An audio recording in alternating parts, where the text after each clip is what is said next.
All right. Here we go. We got chapter 2 coming in hot. Mentality. All right. Here we are. I'm your host again. Welcome back after our last 3 hour extravaganza into a week in my shoes. So, I want to continue into mentality now. We're going through the same introduction. Book covers, disclaimer, copyright, table of contents. So what we have to look forward to after the mentality chapter is operation. We'll get straight into operation, then we'll talk about my operation, exactly what it is how my operation is set up, and then we'll get into talking about which truck should I choose.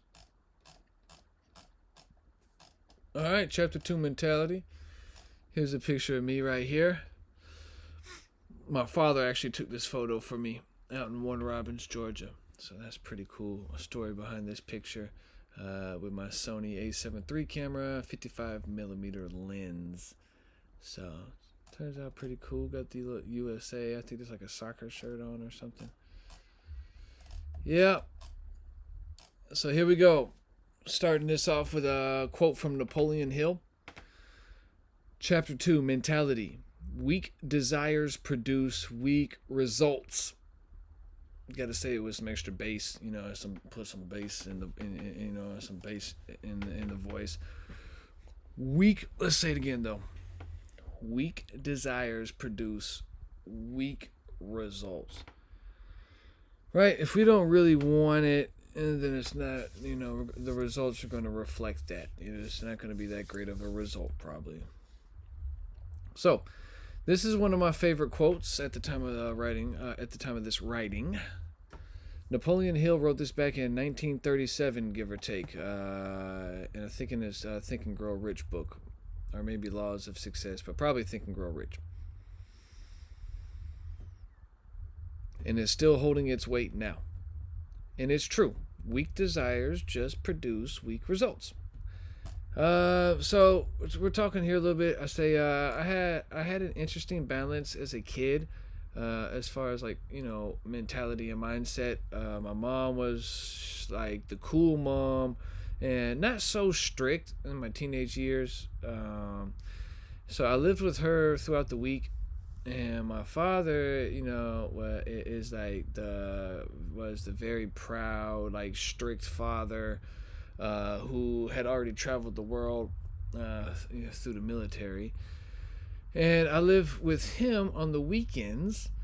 This is beyond, from the age of 10 and on, give or take there. So, both of my parents were very loving in their own ways. My father was teaching me common sense and discipline, and my mom was being cool and relaxed enough so I could go deeper off into my surrounding area, like neighborhoods, cities, surrounding cities, and go shit off into different states and stuff. I'd always go way out of city doing different things. One of my first loves was skateboarding.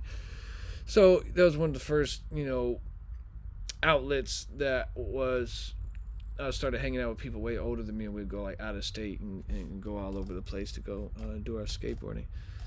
So here in the blue, I knew I always wanted more.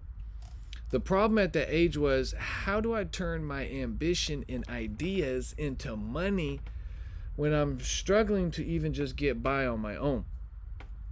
I wasn't consistently making large enough money to afford to live on my own yet. So, but due to my ambition, at this time, I'm in and out of the homes of my parents a lot.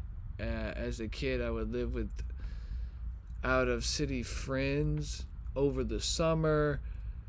I roomed with roommates after high school and house hopped. What does it say? House hopped all over the place and etc. from the age of 17 to about 21.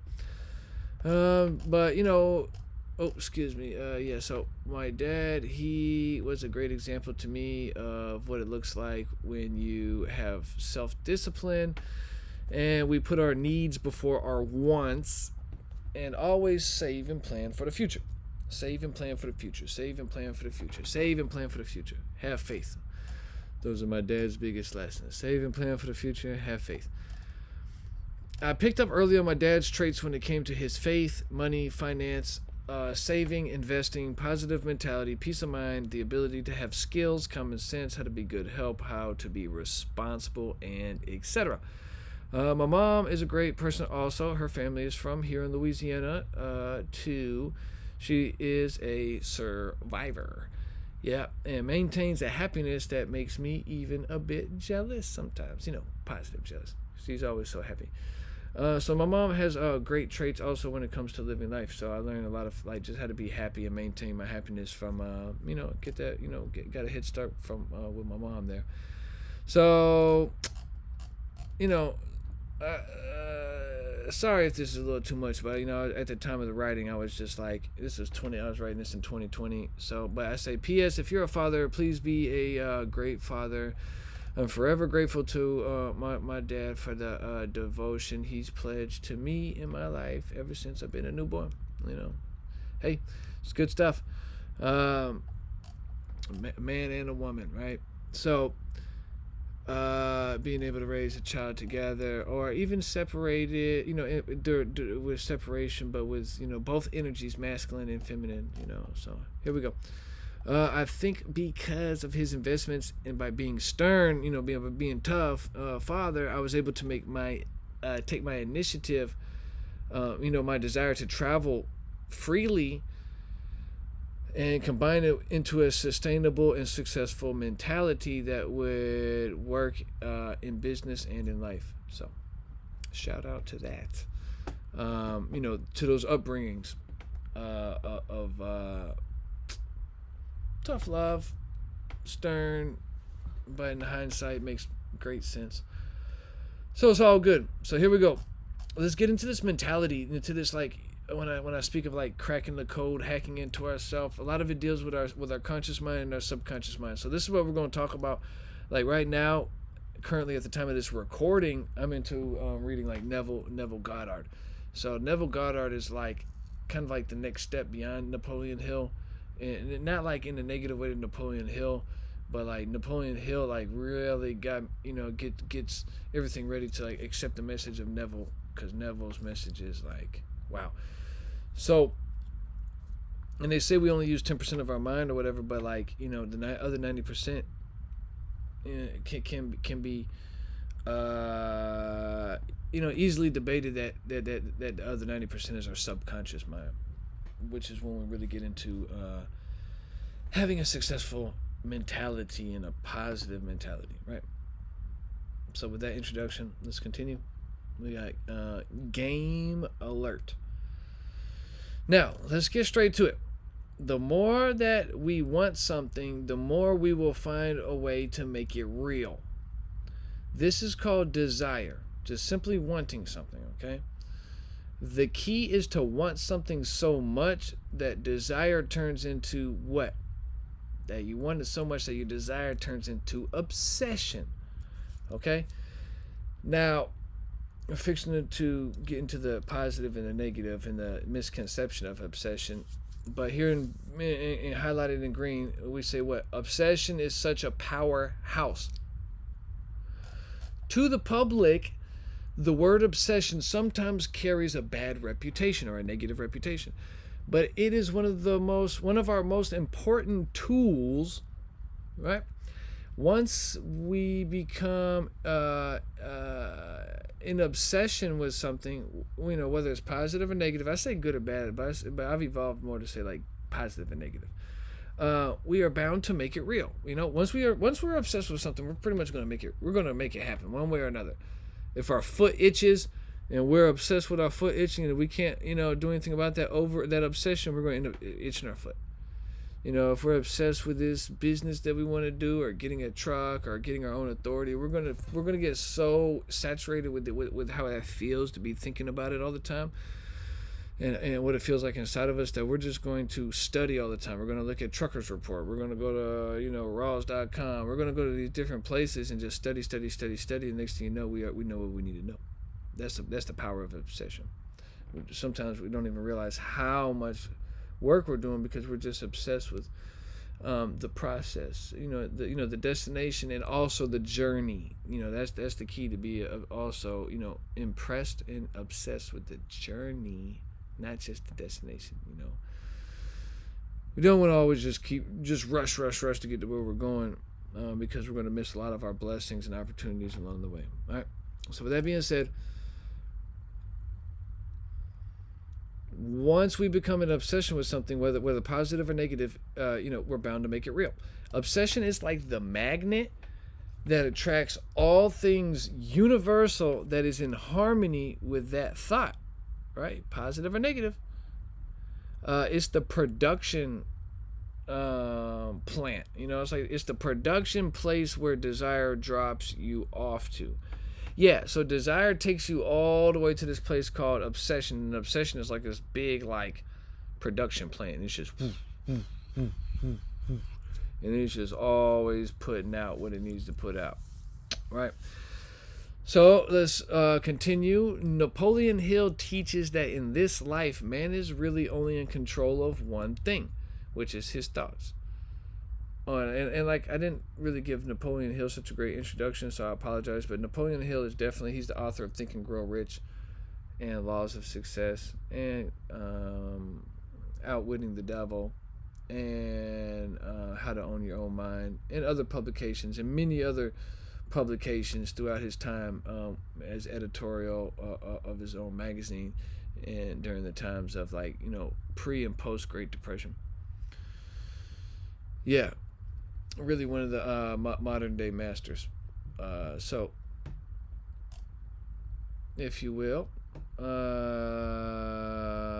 picture your conscious mind, the one that we use to think with throughout the day, like just our first thoughts in the front, our conscious mind, in the front. Picture that your conscious mind is the gardener, planting the seed, and that your subconscious mind is the garden. All this, everything else that we feel and think and know, and our gut feelings, our instinct, that's the garden. So what we plant with our conscious mind is the seeds that's going into how we feel and what our world looks like. What we plant with our conscious mind is what will grow in our subconscious world, manifestation of everything in our subconscious mind. So if you plant great seeds and keep the weeds out, you will get a great garden.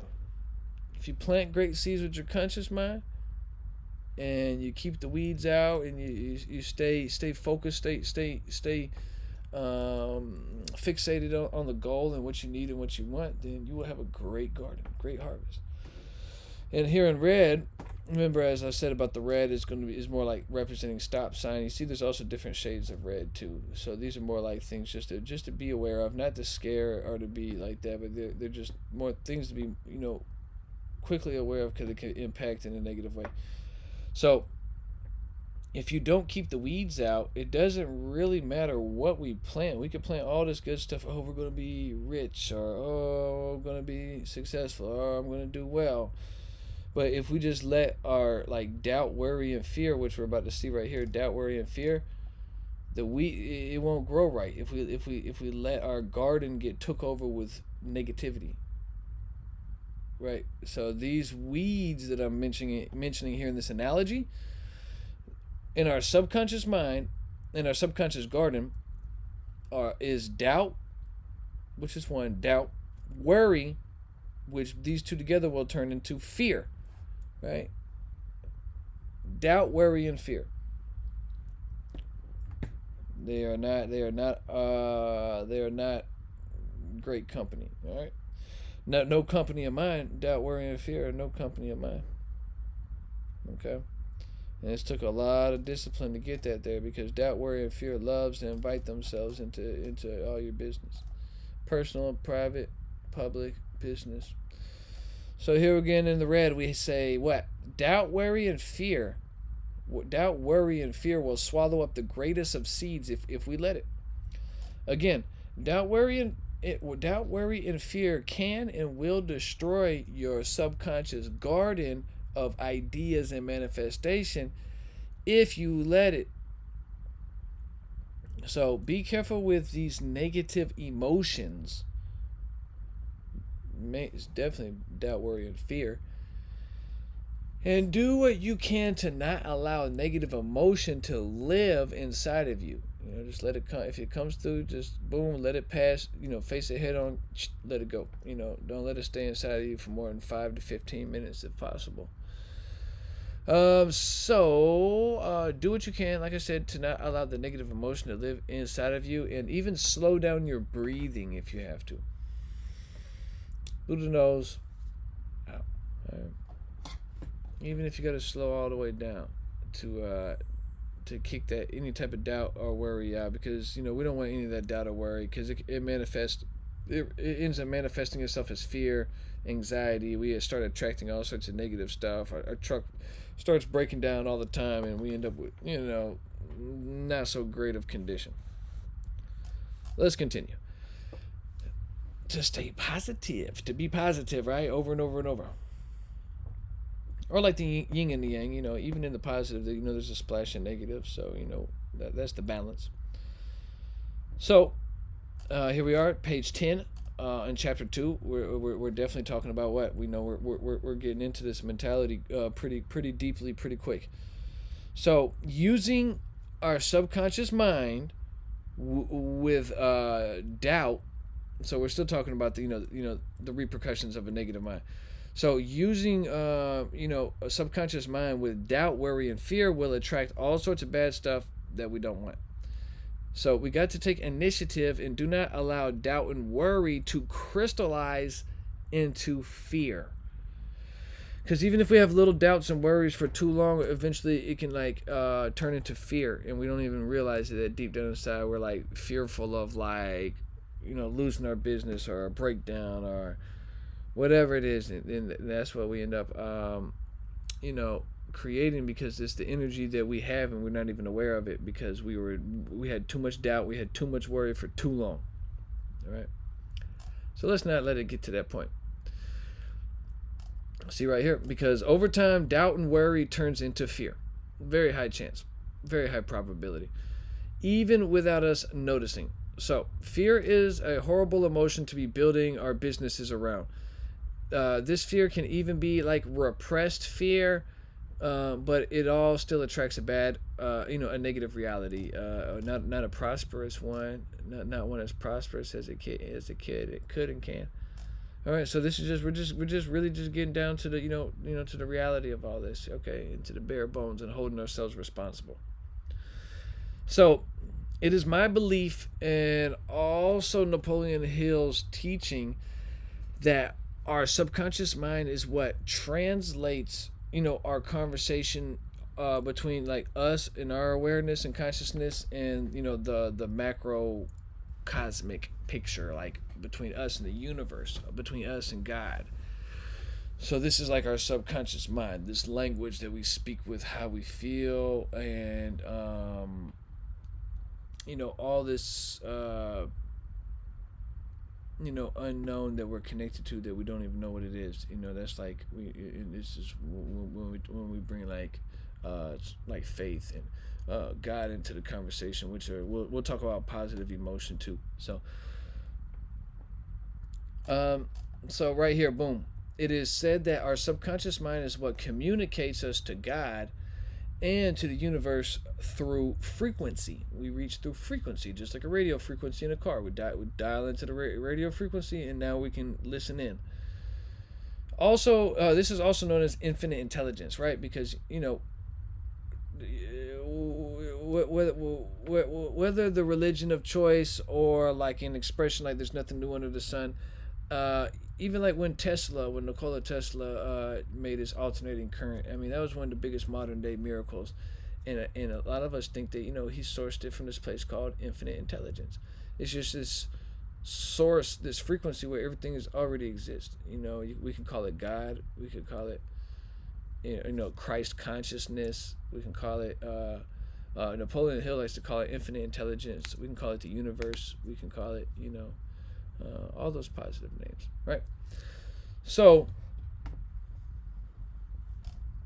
the more accountability that we take of our conscious and subconscious mind, the more likely we are to be successful, because we will use our mind as a tool and become a lot more aware of what it is that we are manifesting into our life. But, think about how many people do not train, use, or discipline their subconscious mind. And of course, look at the fruit of the labor. Look where it gets. And there's a reason why they say only 1% of people like really make it, break out financially in business. But still, we're still talking about a long way to go with different things, but a lot of it comes to this discipline, because it does take work. It takes a little bit of work. It takes a little bit of constant work, but it's just like amazing benefits though. So let's continue. So we got this subconscious mind is what? You see how I got this in different fonts and all designed out and stuff. Just I like to do some imprinting of the mind also in this book. But so here we go. Subconscious mind equals important. We must know this, how important our subconscious mind is. Our subconscious mind does, it's important to know this though, right? That our subconscious mind, it doesn't care. Like, it doesn't differentiate. It doesn't decide between positive or negative. We can give a positive, we can give a negative. Whatever we give it, the subconscious mind is going to take it, boom, amplify it, as we're about to see, right? See, as soon as you attach a feeling to an idea, as soon as we have an idea and we feel some type of way about it, our subconscious mind takes this signal up like a radio station does, and it puts it out into the entire universe all around us.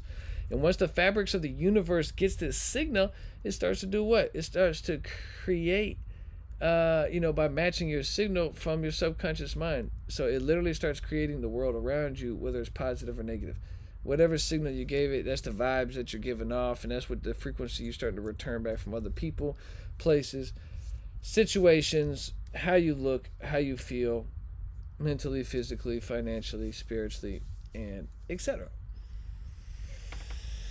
Woosah, breathe a little bit, right? So let's keep going, because we got Tesla right here, right? Nikola Tesla.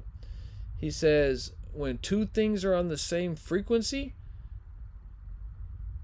there's no such thing as distance, right? And we see this example on the radio, in the car, like a car radio, or frequency 92.3. When we're on 92.3 and the radio station's on 92.3, a lot of times there's no such thing as distance. So think about it as same type of technology, amplified to the highest extent. When things are dialed in on the same frequency, when we're talking about God power, it's like it's there. It's already happening. Just like how we can have 92.3 in our car and be 10 or 15 miles from the radio station. That is frequency and faith. Yep. So when you get on the same frequency of exactly what it is that you want, you and the universe begin to pull the two realities closer and closer together until they merge and become one. This is the power of the subconscious mind, and knowing exactly what you want. But the reverse is true as well. If our subconscious mind is focused on fear and failure, this will be the frequency that we are bringing into what? Our reality.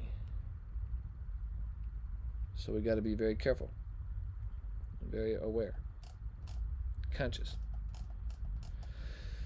An example would be this type of negative self-talk. Like, listen to this, right? I don't think I can do this. Or, it's going to be so hard though. Oh man.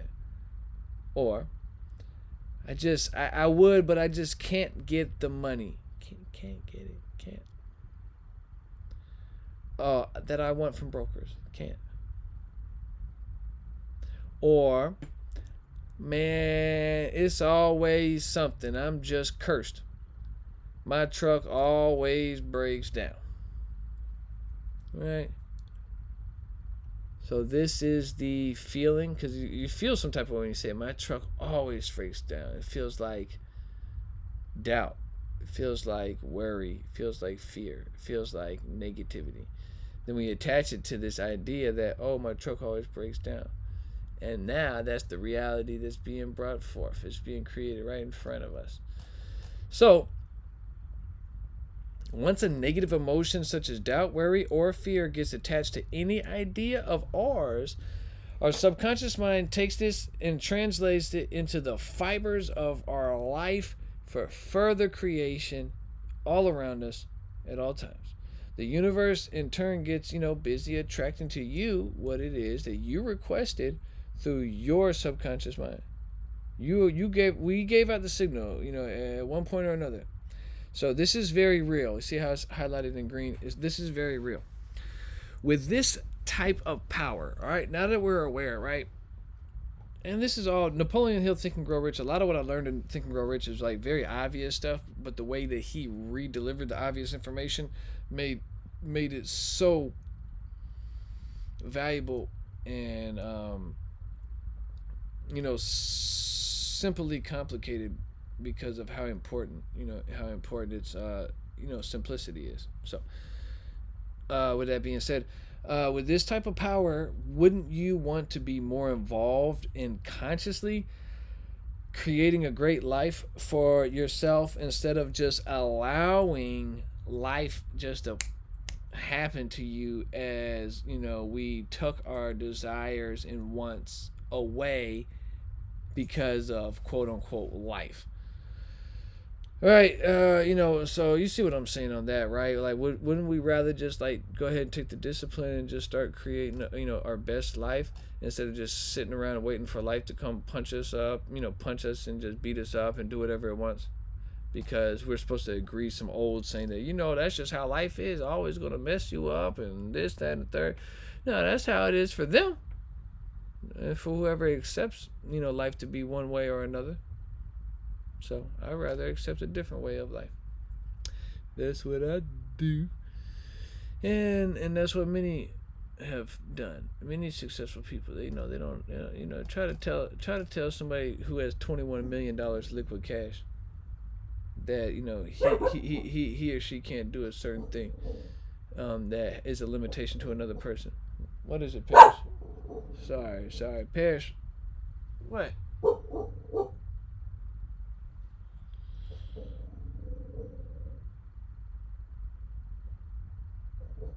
Alright, it's okay. Alright, so let's continue here. So we got this this question that I just asked. Wouldn't you rather be involved in consciously creating instead of just allowing life just to happen? So, me, right? Andrew's method. Me, Andrew Higgins. Yeah, this is my name. I was my own worst enemy for many years. I would doubt a lot. I would doubt when looking at how much money I owed on my truck. I would always look at my check engine light and just wonder, when is it going to light up again? In my 2009 387 Peterbilt.